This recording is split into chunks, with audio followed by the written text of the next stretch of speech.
Welcome friends to the Touch Art channel. Today we will get acquainted with the biography of the French artist Nicolas Poussin.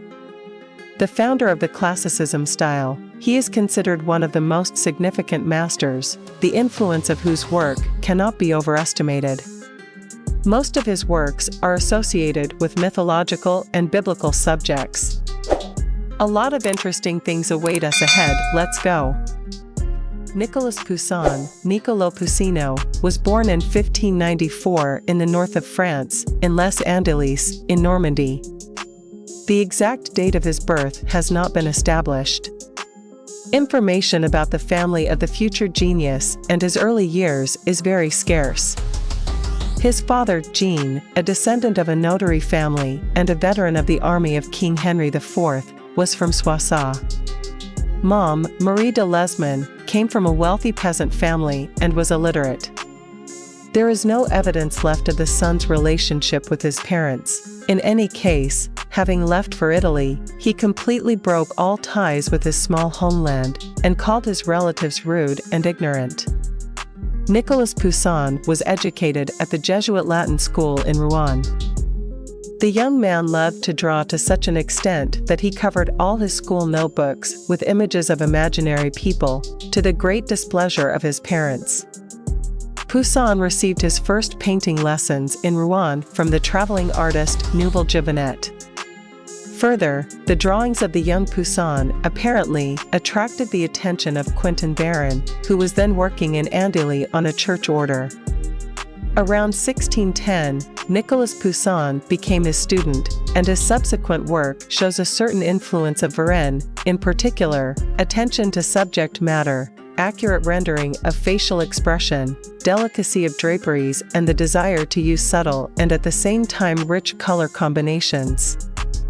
His parents did not want a career as a painter for their son, and at the age of 18, Nikola ran away from his father's house to Paris. Creative life in the capital was in full swing, art flourished, but becoming one of our own in the closed guild of painters and sculptors was very difficult. At the same time, the art market was on the rise, both due to orders from Queen Marie de Medici, who wanted to decorate capital and country residences, and at the request of wealthy Parisian merchants. In addition, provincial churches and monasteries that suffered from religious wars also needed restoration. However, getting into a closed corporation of artists and sculptors was very difficult for a provincial. The young Poussin spent about 3 months in the workshop of the Fleming Ferdinand van Elle, who specialized in portrait painting, but parted with him since the portrait genre was of little interest to the artist. Then he went on to study with the historical painter Georges Lezman, but also did not get along with him.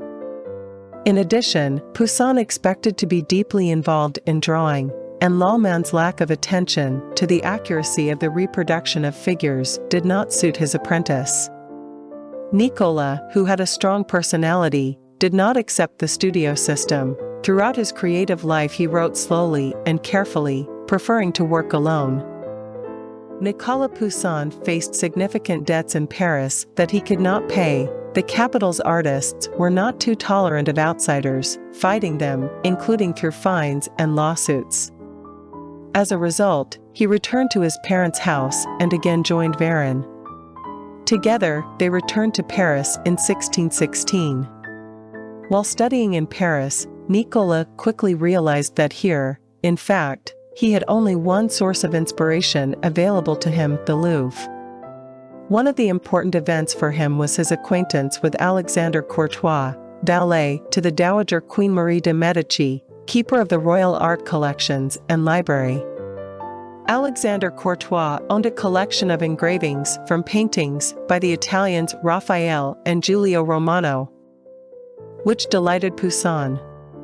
Nicola got the opportunity to visit the Louvre and copy paintings by artists there.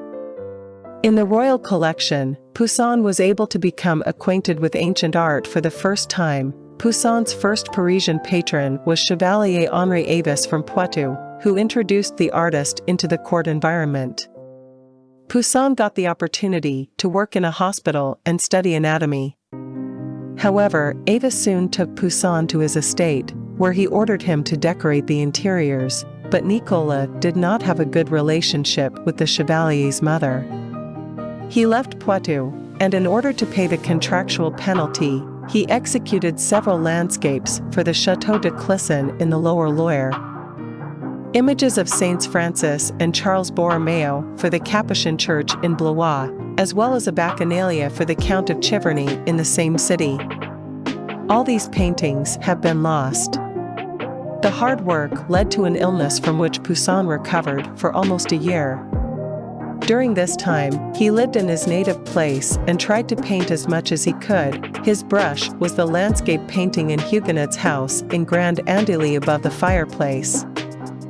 At that time, Rome was rightfully considered the center of the creative world. Poussin strives to go to Italy to study ancient and Renaissance art, and in 1618 he goes to Rome, but only gets to Florence. The reason was a lack of funds and the inability to earn money. In Florence, Poussin's creative formation was greatly influenced by the monuments of the Quattrocento, and the fact that he arrived in Florence earlier than in Venice and Rome was of great importance for his creative development. In search of work, he wandered around the province and spent some time in Dijon. After Florence, the artist settled at Lansky College and made a lot of effort to master chiaroscuro, perspective and symmetry. Poussin was greatly influenced by the works of Franz Pourbus, Toussaint Dubreuil and Primatico. Without accepting mannerism, Poussin found in all these artists a range of classical subjects and themes that was close to him. Together with other artists, Poussin received several minor orders for the decoration of the Luxembourg Palace. In 1622, Poussin again tried to go to Rome, but was arrested in Lyon for debt. A serious order helped him pay off. The Paris Jesuit College commissioned Poussin and other artists to paint 6 large paintings based on scenes from the lives of Saint Ignatius of Loyola and Saint Francis Xavier. The latter was canonized. These paintings, executed in a la des trompe technique and were completed in just 6 days, indicate both his reputation and his painterly skill.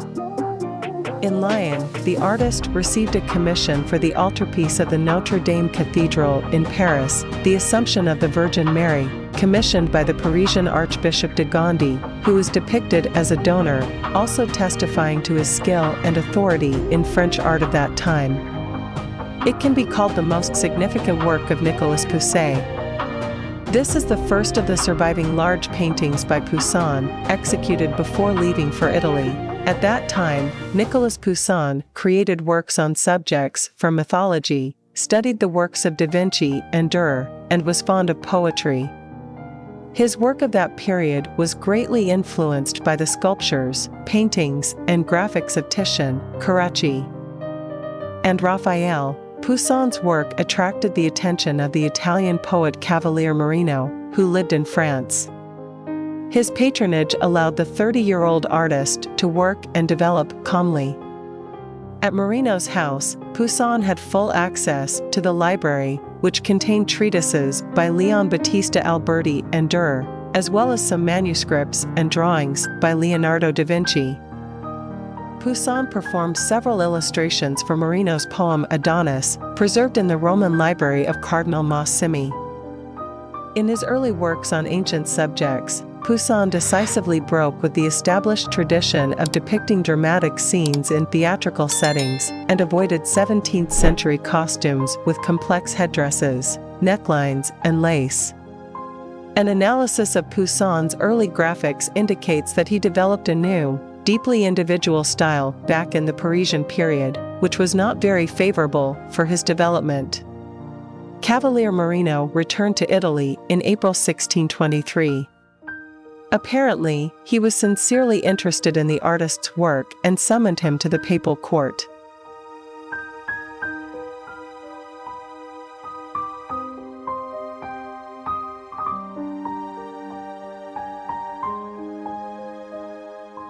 We invite you to get acquainted with the flowering of the great artist's creativity in our new video. If you like the pictures, the video format and would like to see a continuation, do not forget to subscribe to our channel and turn on notifications. Thank you for watching.